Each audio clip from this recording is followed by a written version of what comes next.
the run-up to the elections of 2014, one of the big headlines throughout the last few months has been the growing rivalry between Narendra Modi and Nitish Kumar. In fact, the rivalry between Narendra Modi and Nitish Kumar has taken on an extremely personal hue, with Narendra Modi personally attacking him and Nitish Kumar. Let's see if he responds today. Nitish Kumar joining me live today for this conversation. Thank you very, very much, Nitish Kumar ji.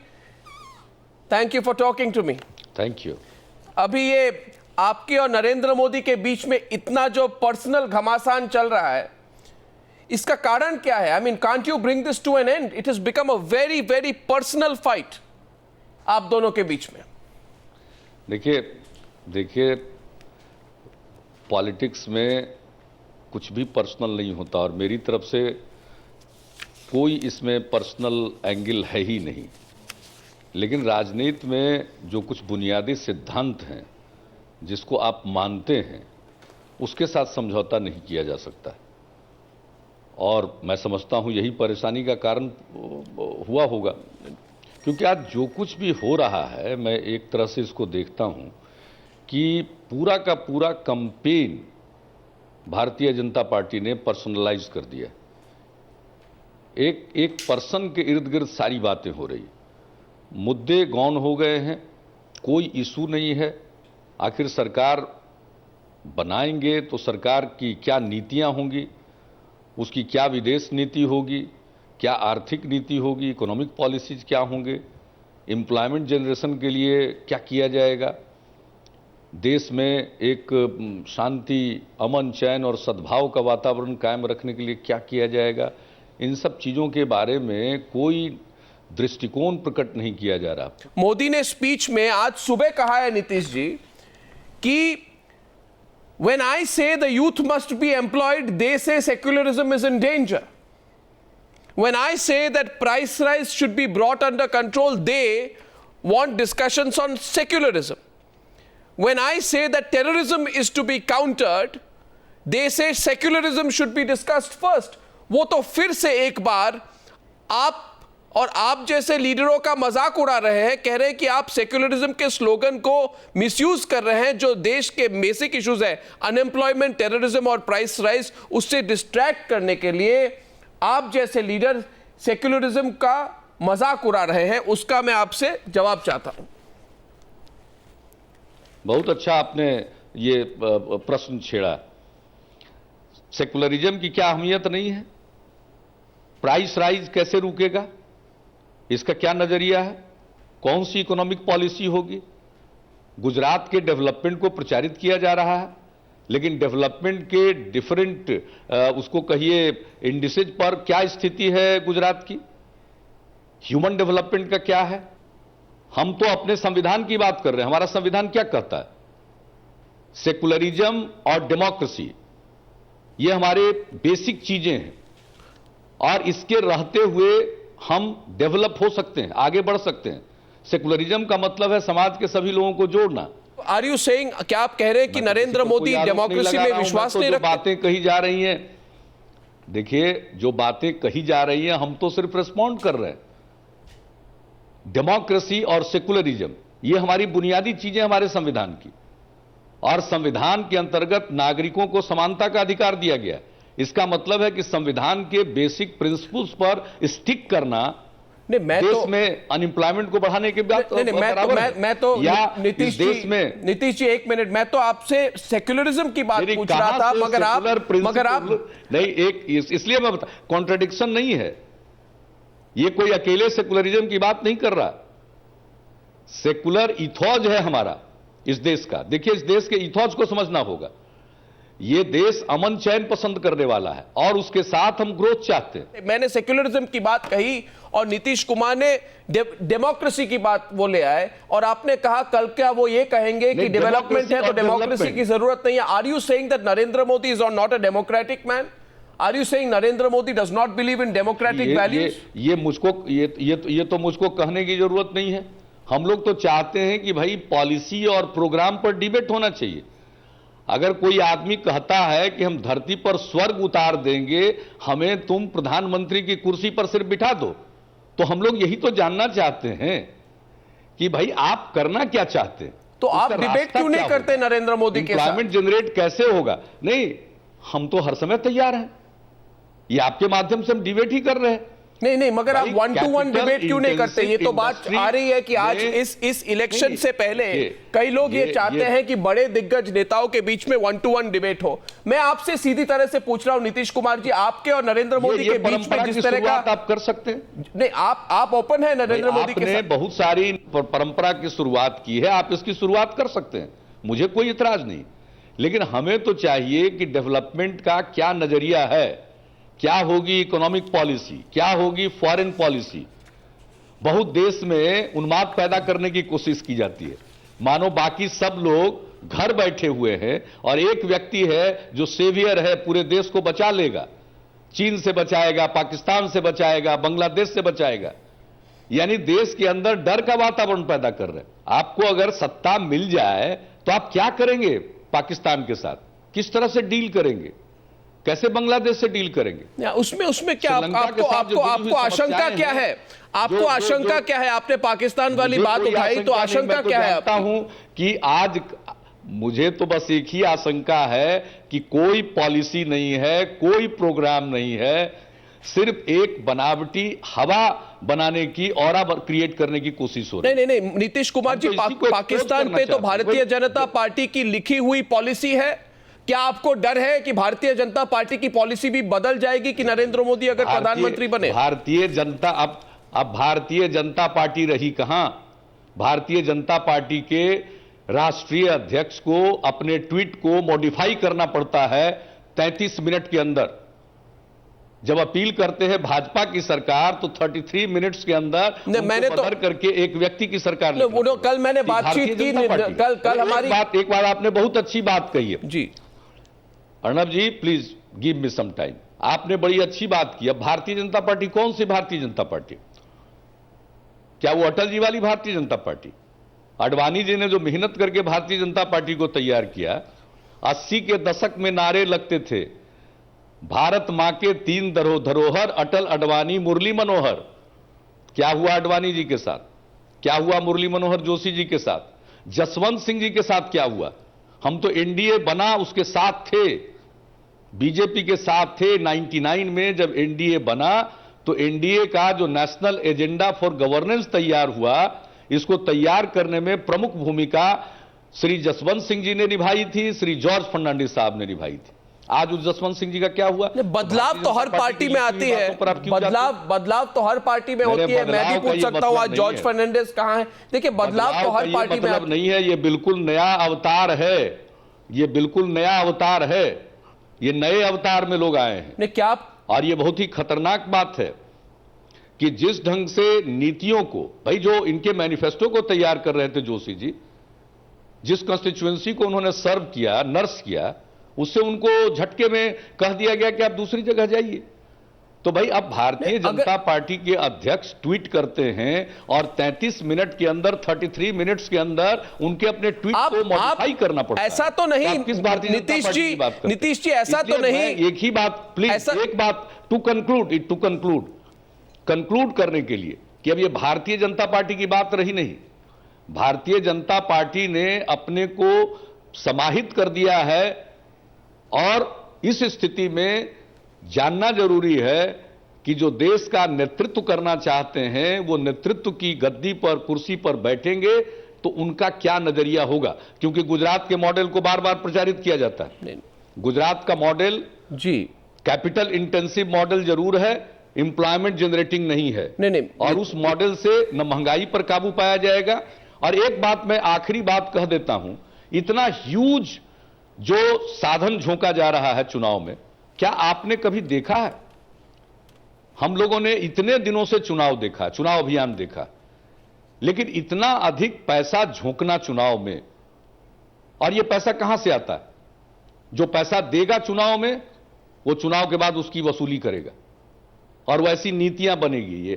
ये सामान्य नागरिक के हित में नीति नहीं बनेगी, उनके हित में नीति बनेगी जो आज इन्वेस्ट कर रहे हैं।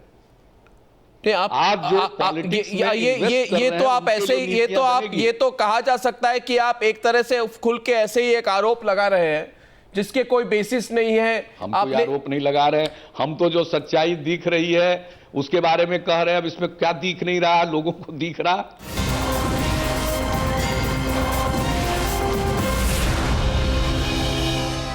आप भारतीय जनता पार्टी के साथ आप पहले काम कर चुके हैं, आपने खुद वाजपेयी जी की प्रशंसा की है।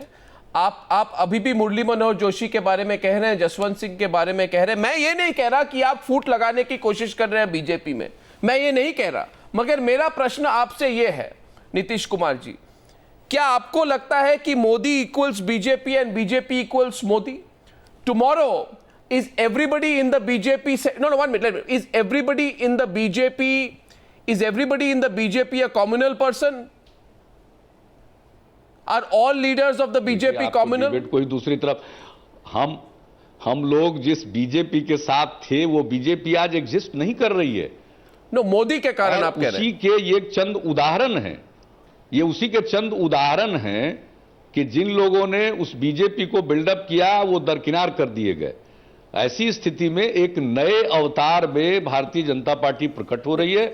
इसलिए हिंदुस्तान के हर नागरिक का, जैसे आप अपने प्रोग्राम में कहते हैं कि हर हिंदुस्तानी को जानने का अधिकार है, देश जानना चाहता है, इसलिए हम चाहते हैं कि देश को जानना चाहिए। और देश जानना चाहता है कि आज जिनके पीछे कोशिश हो रही है हवा बनाने की, उनकी आर्थिक नीतियां क्या हैं, एम्प्लॉयमेंट जनरेट कैसे करेंगे। नहीं, मगर देश ये भी जानना चाहती है नीतीश कुमार जी। एनडीए जब नीतीश जी था 99 में, तो एक एजेंडा फॉर गवर्नेंस था। नीतीश जी एक जसवंत सिंह जी ने और नीतीश जी ने तैयार किया। नीतीश जी, आपने कहा, आपने मेरे लाइन को लेकर आपने कहा देश जानना चाहती है, तो मैं आपसे पूछता हूं, देश एक बात जानना चाहती है, मगर लगता है कि नीतीश कुमार आजकल खुलकर नहीं बोलते।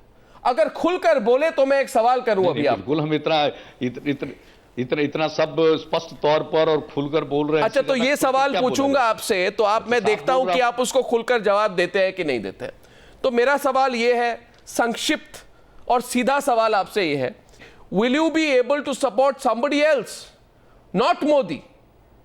और अब गाड़ी आगे बढ़ चुकी है। नहीं, वो तो अब ये पूरा प्रश्न है कौन सी पॉलिसी चलेगी, देश की राजनीति क्या होगा। यानी कि इन ऐसी शक्तियों के साथ किसी भी प्रकार के यानी कि समझौता या सहकार का तो प्रश्न ही पैदा नहीं होता। ऐसा तो पैदा नहीं होता। मगर अभी के बीजेपी के साथ मैं आपसे सवाल ये पूछ रहा हूं कि का स्पष्ट यकीन है, सेकुलरिज्म, डेमोक्रेसी, फेडरल स्ट्रक्चर, हम समाजवादी विचार को मानने वाले हैं। हम चाहे पॉलिटिकल पावर हो या इकोनॉमिक पावर हो, उसके डिसेंट्रलाइजेशन में यकीन करते हैं। हर चीज का सेंट्रलाइजेशन हो रहा है। नहीं, बिल्कुल ये सारे प्रॉब्लम्स जिसकी बात आपने कही, दूरी का नहीं, संभव नहीं। देश को जानने का ये अधिकार है नीतीश जी, चलाएंगे। देश को जानने का ये अधिकार है कि नीतीश कुमार बातों को रखें और उसको प्रचारित नहीं, देश को जानने का ये अधिकार है कि नीतीश कुमार कल मोदी को छोड़ के कोई और भारतीय जनता पार्टी के लीडर के साथ काम अथवा पार्टनरशिप या किसी तरह से कॉमन मिनिमम प्रोग्राम करा सकते हैं कि नहीं? क्या ये असंभव है? नहीं, बिल्कुल नहीं, बिल्कुल असंभव है। ये बिल्कुल संभव नहीं है। हमने आपको एक्सप्लेन कर दिया कि हमारे बुनियादी उसूल जो हैं वो इसकी इजाजत नहीं देते। अच्छा, तो अब ये राजनीति हो गई, अब वो भारतीय जनता पार्टी गई, नए रूप में सामने आई है और इनके पास कोई नीति नहीं है। ये पूंजीवादी व्यवस्था को और जो कैपिटल इंटेंसिव जो ग्रोथ है उसको बढ़ावा देना चाहते हैं और इनकी नीयत है कि उसके खिलाफ विरोध का कोई स्वर फूट न पाए, हम उसको दबा दें, कुचल दें।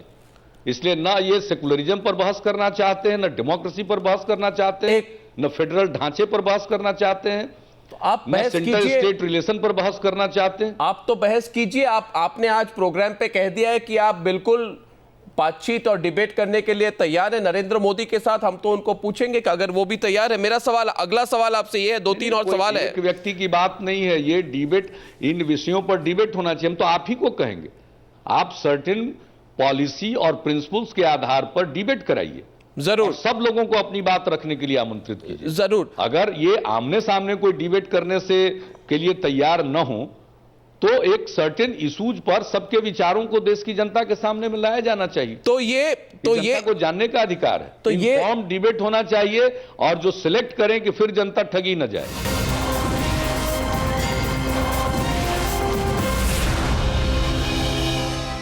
नरेंद्र मोदी के 3-4 और जो वाक्य हैं, और मैं नरेंद्र मोदी सेंट्रिक इंटरव्यू नहीं कर रहा हूं, मगर क्या करें नीतीश कुमार जी, जब कोई नरेंद्र मोदी की बात कहे तो लगता है कि on the other side of the coin there is Nitish Kumar.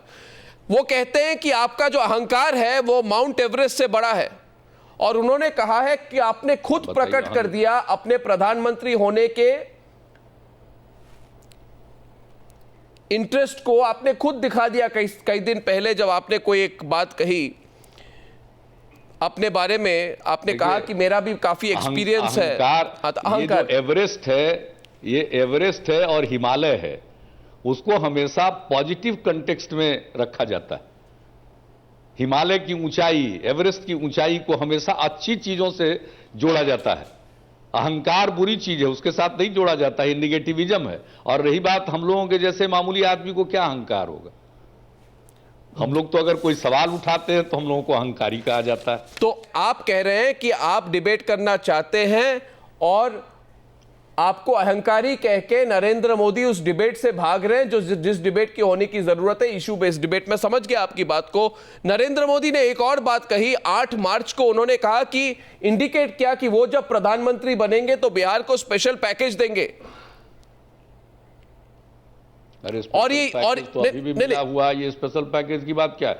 अरे बिहार का डिमांड है स्पेशल कैटेगरी स्टेटस, जो विशेष राज्य का दर्जा मिला हुआ है वो बिहार की मांग है।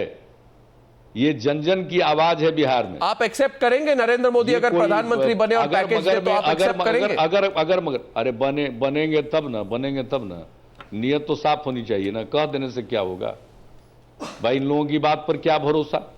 कोर्ट को कह दिया था कि बाबरी मस्जिद को नुकसान नहीं पहुंचाएंगे, और कोर्ट में वचन देने के बाद भी ढा दिया। तो आज पब्लिक मीटिंग से कोई बात कह दें तो उस पर यकीन कौन करेगा? ट्रैक रिकॉर्ड ठीक नहीं है। और वो भी कहें अगर मगर में, और फिर उसमें कई बातों को जोड़ दिया जाए, तो ये बातें कुछ ठीक नहीं है। और ये बातें जिसको कहिए स्केप करने के लिए कही जाती। आज अगर किसी की बात को बड़े पैमाने पर प्रचार तंत्र के जरिए सुना जाता है तो उसका लोग फायदा उठाना चाहते हैं। और मैं समझता हूं कि इन्फॉर्म डिबेट हर इशू पर होना चाहिए, इस इशू पर भी हो। मैंने नोट किया कितने बार नीतीश कुमार ने डिबेट वर्ड का यूज किया, तो मैंने देखा कि 17 बार आपने डिबेट के बारे में बोला। मुझे लगता है जो अंग्रेजी में कहते हैं you are itching for a debate with Narendra Modi. The people of this country are itching to see a debate between Nitish Kumar and Narendra Modi, and let us see if that debate happens. I completely agree with you. Sorry to intervene. हम कोई दो व्यक्तियों के बीच के debate की बात हम नहीं कह रहे हैं अर्नब जी, हम इशूज पर डिबेट की बात कर रहे हैं। बिल्कुल, मगर इशूज पर डिबेट होना चाहिए। बिल्कुल, और मैं कह रहा हूं कि डिबेट आप करा सकते हैं, व्यक्तियों के बीच डिबेट नहीं बल्कि इशूज पर डिबेट, सबका नजरिया सामने आना चाहिए। Not a personality based debate, an issue based debate between individuals. Yes. And who better individuals than Narendra Modi and Nitish Kumar? Individuals, और डिबेट दोनों इंडिविजुअल के बीच नहीं भी हो सकता है, या एक मतलब ग्रुप ऑफ इंडिविजुअल्स के बीच। आप देश की जनता की तरफ से प्रश्न पूछें और लोग उसका जवाब दें, अपने अपने नजरिए को रखें, आप पूरा मौका दीजिए। जरूर हम इस बात को आगे बढ़ाएंगे। नहीं है कि व्यक्ति बैठ करके डिबेट करें, लेकिन एक डिबेट आप छेड़ सकते हैं। हम बिल्कुल छेड़ेंगे और इस बात को आगे ले जाएंगे। नीतीश कुमार जी, मेरे साथ आज बातचीत करने के लिए बहुत बहुत धन्यवाद। Thank you very much. Thank you.